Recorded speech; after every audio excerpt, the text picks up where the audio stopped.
It was supposed to be a quiet shift. Third night in a row. No major calls, just paperwork, coffee gone stale, and the soft flicker of fluorescent lights humming above the patrol room like a dying insect. My partner, Officer Miller, was half asleep behind the wheel when we left the precinct. Outside, the streets were washed clean by a thin rain, empty and glistening under the sick orange glow of sodium lamps. The wipers scraped in a slow rhythm, and the cruiser's radio muttered faintly. Background static, dispatch codes, a dispatcher's tired voice rolling through meaningless reports. Nothing urgent, nothing alive. The kind of shift that lulls you into forgetting what silence feels like. I remember checking my watch. 1:42 a.m. That's when the radio cracked with a sudden burst of noise. A sharp pop, followed by that shrill digital tone you hear before priority transmission. Unit 12, respond to 316 Harper Road. Caller reports a disturbance, possible trespasser. No further details. The voice was clear, but slightly distorted, like it came through a long tunnel. Miller lifted the mic, voice rough with exhaustion. Dispatch, 12 en route.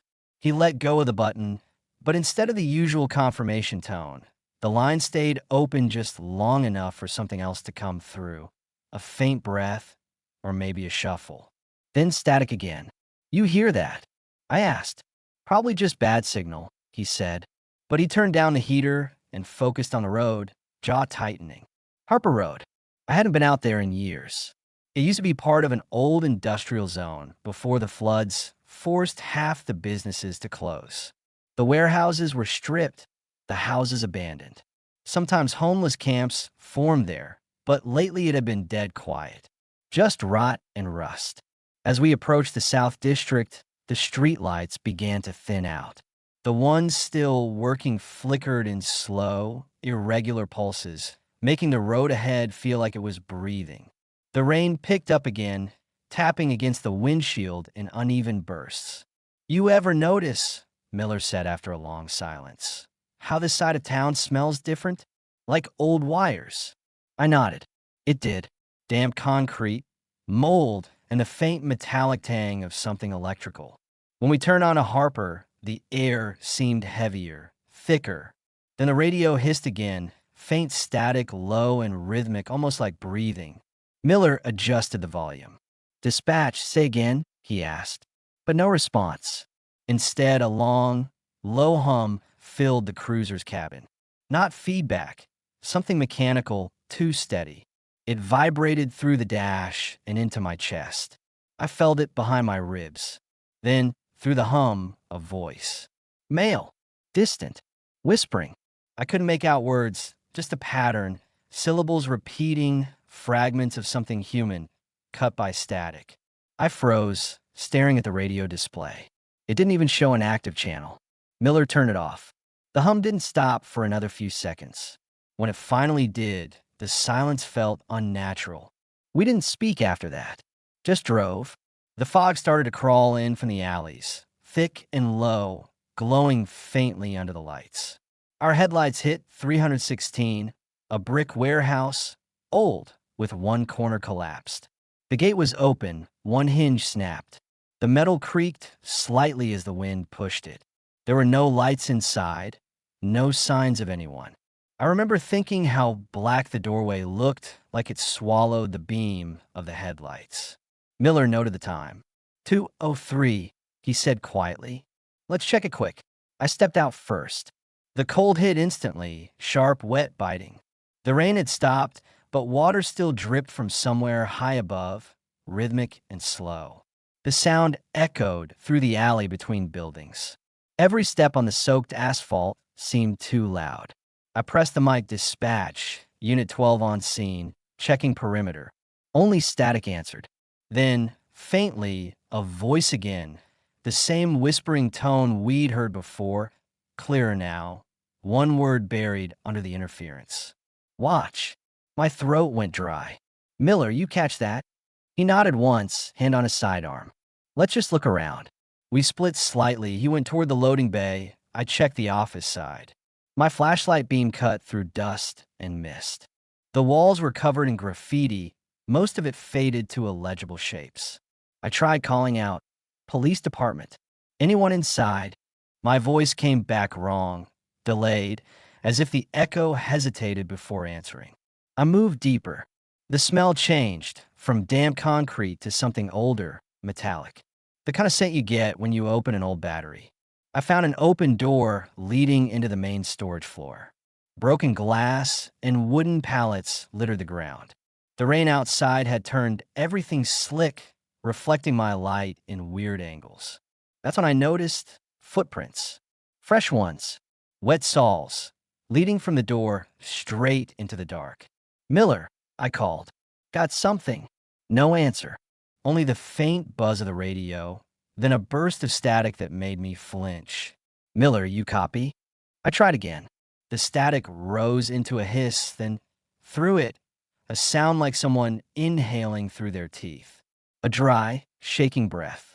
My flashlight flickered. I turned, expecting to see him. No one, just the beam cutting across rusted machinery.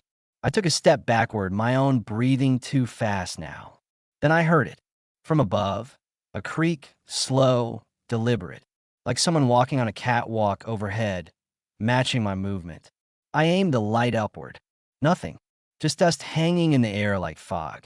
The radio crackled once more, and for a split second, I thought I heard my own voice, recording, distorted, repeating what I'd said moments ago. "Miller, you copy?" I froze. The echo didn't stop immediately. It kept going, warped, dragging out the last syllable like a stretched tape. Then silence again. I moved toward the loading bay. The air felt thicker, colder with every step. I could hear faint drops of water hitting metal somewhere deep inside, spaced evenly, ticking like a clock. My flashlight dimmed again. The batteries were new, but it still faded, colors bleeding out of the edges of my vision. And then, faintly, under the hum of the building, I heard it, footsteps. Not mine. They came from behind. I turned fast, light jerking across the concrete. Something moved just outside the beam. A blur, a shape gone before I could focus. "Miller!" I shouted. The sound bounced back, softer than it should have been. I started toward the exit, but then, from the far corner, the radio on my shoulder clicked, once sharply, and a voice whispered again. This time right in my ear. "Watch." I spun, but the warehouse was empty. The air felt dead. Then silence. Not the absence of sound, but something heavier pressing against my ears. Even my own breath seemed distant. I turned on my body cam. The red light blinked once. Before I could say anything, the radio clicked again. A burst of static. Then something like Miller's voice, strained, low, repeating one word. "Don't." And then it cut out. I tried to call him, but the sound died in my throat. Somewhere deep in the dark, something shifted. A scraping noise, slow and deliberate. My flashlight flickered again, and for a second, I thought I saw someone standing at the far end of the hall, a silhouette, still and narrow, head tilted slightly, watching. I blinked and it was gone. The beam fell on empty space. I took one step forward, then another. The radio emitted one last tone, a low, rumbling distortion that didn't sound like a malfunction at all. It sounded alive. And then the entire building seemed to inhale. The air pulled backward. My light cut out. The whisper came from right behind me, so close I could feel the breath move the air near my ear. "Watch."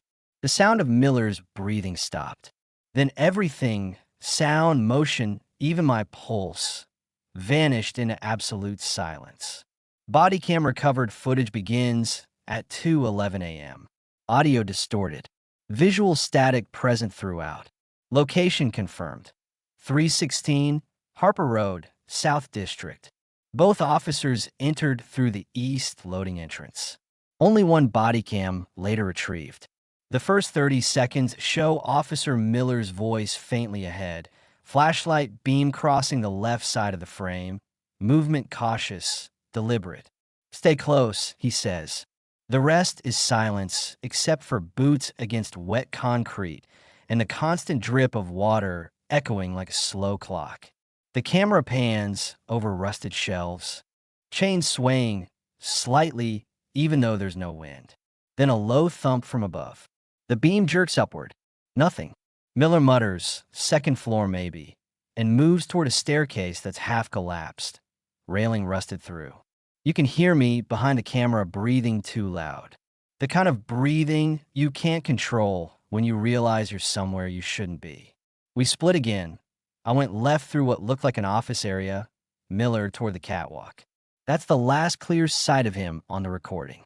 The audio after that grows erratic, as if the microphone starts picking up sounds that aren't in the room. Whispers under the static, half words layered on top of each other. At first, I thought it was interference from the radio, but the radio wasn't on. The log later showed it had gone dead 20 minutes before. I called out for Miller. No response. The echo came back delayed again, this time half a second off, like something replaying the sound instead of reflecting it. The office smelled like mold and burnt dust. Wallpaper peeling, drawers overturned. The flashlight caught a small desk calendar on the floor, February 1999, circled in red ink on every date. I kept moving. There was a sound behind me, soft, quick, like footsteps, then gone. My light swung fast. Dust motes floating, nothing else. The audio shows faint breathing, but it's not mine. It's too slow, too deep. The video shakes slightly, and then you can hear me whisper, "Miller, stop messing around." I knew he wasn't, but I needed to say something. The camera picks up a faint metallic clang somewhere in the direction he went. I followed, flashlight trembling. The staircase led up to a corridor running along the upper wall. Pipes, cables, exposed beams. The smell changed again, electrical, sharp, like ozone. I remember feeling my skin tighten, hairs rising on my arms. Static crawled into my earpiece, followed by Miller's voice, distant and broken. I found something, don't. Then it cuts out mid-word, replaced by a short burst of that same hum from before, low and pulsing. The kind of sound that makes the air vibrate. The beam shakes violently as I start moving faster. My own voice, caught on camera, sounds unfamiliar, panicked.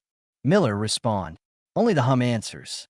Then, faintly, another noise joins it, a rhythmic tapping like fingers drumming on metal.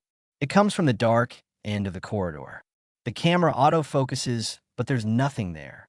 Just a long stretch of black. I take a step forward. The tapping stops. Then, slowly, something moves at the edge of the frame. A reflection? No, it's a light, but it's not mine. It's small, white, like the beam of another flashlight turning a corner far ahead. I run toward it. The body cam shakes violently. Every few frames, the image distorts, stretches, freezes. The audio peaks with static. When it clears, the flashlight ahead is gone, and the corridor ends in a wall that shouldn't be there. The blueprint later confirmed that this section of the warehouse had no closed wall. It should have connected to another hall. I touch the bricks. They're cold, damp, real. That's when the voice starts again. Not through the radio this time. From somewhere close, maybe 6 or 7 feet behind me. Watch. I spin around, flashlight jerking, beam cutting across empty air. The voice doesn't echo this time. It's just there, direct, almost human. I start backing away, but my foot hits something soft. The camera dips. It's a uniform cap. Miller's. The brim soaked, lying in a small puddle. My hand shakes as I pick it up. There's a faint smear of something dark on the patch. Not blood, just grime, but the pattern looks like fingerprints pressed hard. I call out again. My voice breaks halfway through his name. No answer. Then a sharp metallic screech echoes through the entire building, so loud it clips the audio. The camera image flares white for 2 seconds. When it recovers, the lights, the dead overhead fluorescents, are flickering in slow waves, like something breathing inside the wiring. I move back down the stairs, the beam jerking wildly. I can't see the entrance anymore. The fog from outside has started to creep in through the broken windows. thick enough to twist the light into shapes. The hum grows louder. The radio clicks once, but it's not a signal. It's a knock 3 times. The body cam catches the sound of me turning, then whispering, "Who's there?" The next few seconds are warped. The frame rate drops to almost nothing. My flashlight catches the shape of someone standing at the far end of the warehouse, still, head slightly turned toward me. The figure is tall, maybe 6 feet, shoulders narrow, face hidden in shadow. I take a step closer. The image distorts again. When it clears, the figure's gone. Only my own light reflected in a piece of shattered glass. Then the camera picks up something impossible. Miller's voice again, right next to me but low, strained, whispering directly into the mic. Behind. The video shakes as I turn fast, catching only blur and movement, then blackness. The footage continues for another 40 seconds, mostly darkness and faint breathing. Then the hum fades, replaced by a sound like wind moving through hollow pipes. At 2:29, the image cuts out completely. The audio keeps recording, faint footsteps, a door creaking open, and a soft voice repeating one phrase over and over. "You shouldn't have watched." After that, only static. Dispatch later logged one final, incomplete transmission from Unit 12 at 2:31. A single word lost in static may be gone. When backup arrived at 3:14, the building was empty. Only one cruiser outside. The driver's door open, engine still running. The radio was on, but every frequency returned the same low tone, continuous, pulsing like breathing. The word "watch" was written in condensation on the inside of the windshield. No sign of Officer Miller. No sign of me. At least, not yet. Bodycam footage resumes at 2:36 a.m., though both the timestamp and GPS data appear corrupted. Frame rate irregular. Audio fragmented. Only partial recovery of the last 5 minutes available. The image opens in near darkness.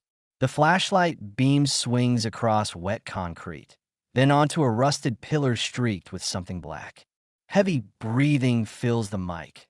Mine, uneven, shallow, broken by short gasps. The background hum continues, low and pulsing, vibrating against the recording like a heartbeat. Every few seconds, a soft, clicking sound cuts through, rhythmic, not mechanical like fingernails tapping on glass. I whisper Miller's name again, but the sound barely escapes. The echo comes back distorted, layered with a faint second voice repeating the same word half a second behind. "Miller, Miller." The temperature display on the cam reads 2 degrees Celsius, then drops to negative numbers before glitching out. Condensation forms on the lens, sliding down in streaks. The camera catches movement, small particles drifting in the air, reflecting light like ash. I move forward slowly. The beam of light shakes as my hands tremble. The walls here are different, newer, clean, as if recently built. The corridor stretches ahead farther than it should, longer than the building's actual dimensions. The sound changes with each step. The echoes don't return normally. They come back delayed, bending upward in pitch like metal bending under pressure. My voice comes out hoarse. "Dispatch, this is Unit 12, requesting." Static cuts me off. The hum swells again, louder now, shifting tone like it's responding to my words. My ears start ringing. I press my palms against them, but the vibration stays inside my head, pulsing behind my eyes. When I lift the camera again, there's light at the end of the corridor. Soft, white flickering. I move toward it. The sound of water dripping grows faster, closer together like something counting down. As I near the light, the audio captures faint whispering, overlapping voices, each speaking out of sync, repeating fragments. "Watch, here, behind." The light source turns out to be a small room, door half open. Inside, rows of old CRT monitors stacked on metal shelves, all turned on, but showing only static. The glow washes everything pale. The hum fades for the first time, replaced by a faint electric buzz. I step inside. The monitors begin to change, static forming patterns, flickering shapes, outlines of people walking. Slow, grainy. Then one screen clears. It's showing the warehouse entrance. The same view as my own body cam, but from another angle like someone else is watching from outside. I freeze. The timestamp on the monitor reads the same as mine, but 3 minutes ahead. The screen glitches again. Now it's me on the monitor, standing in that room, turning toward the camera. Except I haven't moved yet. I blink, look at the screen, then the reflection in the glass. The version of me on the monitor turns its head faster than I do. Then the video cuts to black. Every monitor follows, one by one, until the room goes dark. Then something moves in the reflection of the glass. Not behind me, inside the reflection. The light from my flashlight bends around it like heat haze. A faint outline of a face appears for less than a second, long and expressionless, eyes too wide. The sound that follows is indescribable. Not a voice, not even a sound, more like air twisting. The footage shakes violently as I back away, hitting the doorframe. My breathing spikes. The audio cuts in and out like the recorder is underwater. The hum returns, deeper now, vibrating everything. I start running. The camera catches flashes of the corridor, beams, doors, fragments of graffiti, all warping like the walls are breathing. Every few steps, there's that same voice whispering close to my ear, always the same word, watch. I hit the staircase, trip, the camera falls. The image tilts sideways, showing the upper landing, and there, half in shadow, a shape. Tall, thin, limbs slightly wrong, head tilted forward. It doesn't move, just stands, watching.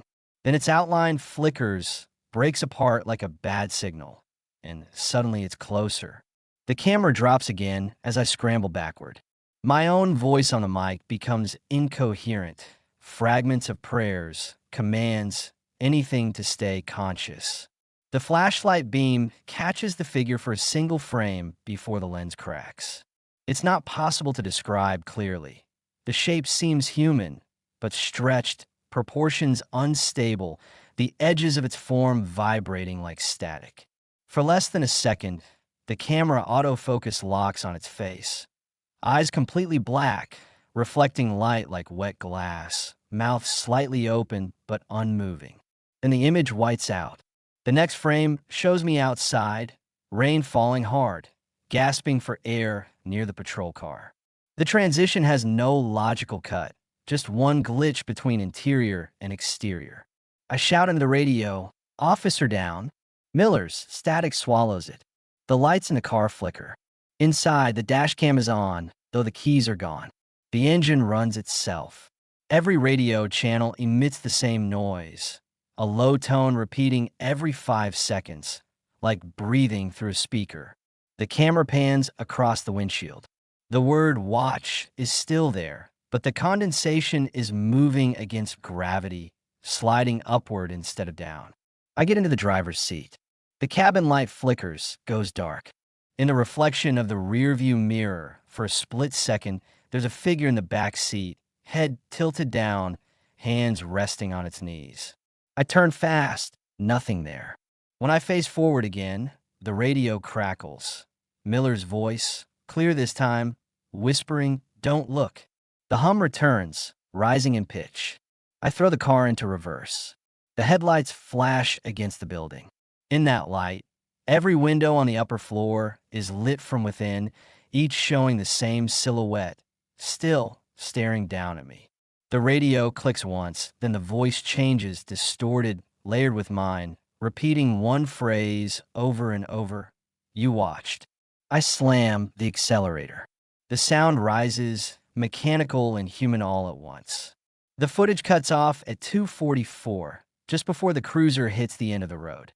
Audio ends with a single breath and 3 knocks against the mic. Official report filed November 17th, 5:32 a.m. Filed by Lieutenant H. Crowley, Internal Division.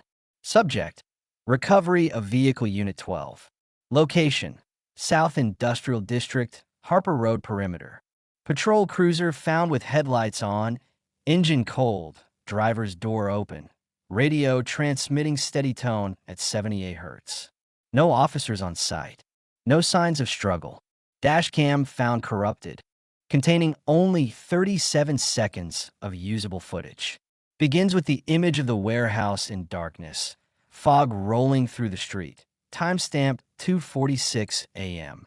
Then a faint figure crossing the lot, possibly Officer Miller, though identification remains inconclusive. His movements are unnatural, halting as if skipping frames. His head jerks toward the camera before the video cuts to static. The cruiser's GPS shows the car idling for 40 minutes before power loss. No other calls recorded that night. Dispatch logs indicate both officers went silent after initial response. However, audio transcription reveals faint background interference on Channel 3, a continuous whisper resembling human speech repeating one word every 8 seconds. Watch. Environmental audio tests later conducted on 316 Harper Road revealed low-frequency resonance at 19 Hz across the entire structure, producing disorientation and nausea in responders. Several officers reported hearing breathing behind them while inside, though no thermal readings confirmed presence. Body cam from Unit 12 partially recovered at 6:12. The device was found inside the building, on the second floor, placed neatly in the center of a concrete room with no visible entry point. The lens cracked, still warm to the touch despite hours of exposure. The last 30 seconds of the file were restored. It begins with heavy breathing, then faint static, then my voice, though I wasn't there, whispering from behind the camera, "You saw it." A pause, then another voice, deeper, slower. No one leaves. The image shifts, showing the floor pulsing faintly like something moving beneath it. Then black. The recording ends with a single frame of a face too close to the lens. Eyes wide, skin pale and translucent, features blurred by distortion. Investigators confirmed the image matches no known personnel. After this recovery, access to 316 Harper Road was restricted. The building was marked condemned, entry sealed. But residents nearby kept calling in reports. Lights flickering at night, shapes seen in the windows, muffled voices through the fog. One local described hearing a police radio inside, though the power to the area was disconnected. On November 19th, a new dispatch anomaly occurred. The central system logged a call from Unit 12's radio code, the same one listed as inactive since the incident. The call began at 2:03 a.m. Dispatch recorded a male voice requesting backup, followed by a long burst of static and a whisper, "It's still watching." Trace attempts failed. The signal originated from Harper Road. Internal Affairs ordered a sweep that morning. No physical activity detected, but body temperature sensors malfunctioned repeatedly near the main gate. A cold pocket was noted, -12 degrees localized in a 10-foot radius. Within that area, condensation on the walls formed letters over time, slowly spelling out the same word found on the cruiser's windshield: watch. Power to the block was shut down completely after multiple brownouts. The report should have ended there. But 2 nights later, at 2:17 a.m., dispatch received another transmission. Faint static, then the sound of rain hitting metal, and the distinct clicking of a patrol radio. A voice followed, quiet, tired, identical to mine. Unit 12 responding to disturbance, 316 Harper Road. A pause, then a second voice, Miller's. Copy that. En route. The line remained open for 14 minutes. No unit was deployed, yet GPS showed movement. A slow route along Harper Road, stopping in front of the condemned warehouse. The microphone picked up the sound of 2 doors opening, then silence. For exactly 29 seconds. Then the whisper returned, closer, clearer than before. Watch. The recording stopped at 2:31, the same time as the original call. All attempts to track the signal failed. The cruiser cameras showed an empty lot, headlights cutting through fog, no figures visible. Yet a shadow moved across the frame, upright, pacing as if waiting. The warehouse, officially sealed, had its door open again that morning. Inside, fresh footprints in the dust, two sets, wet, leading toward the center of the main floor before vanishing. The floor beneath showed faint impressions in the concrete, as if something had pressed upward from below. The air in the building carries a constant vibration at 19 hertz, detectable even through recording devices. Some describe it as a hum. Others call it breathing. Case number 2147 remains open, pending evidence recovery. Both officers listed as missing in action, presumed deceased. All recovered materials archived under Level 4 clearance. Access restricted. Recommendation: location to be demolished. Last note added by dispatch technician A. Ruiz. Timestamp 3:07 a.m. 1 week later. Received another ping tonight. Same signal. Unit 12 calling from Harper Road. Same words. Same time. Requesting backup. The signal cut mid-sentence. It started again 3 minutes later. The same voice. Same call. Unit 12 responding to disturbance. 316 Harper Road. The same static. The same whisper. Watch.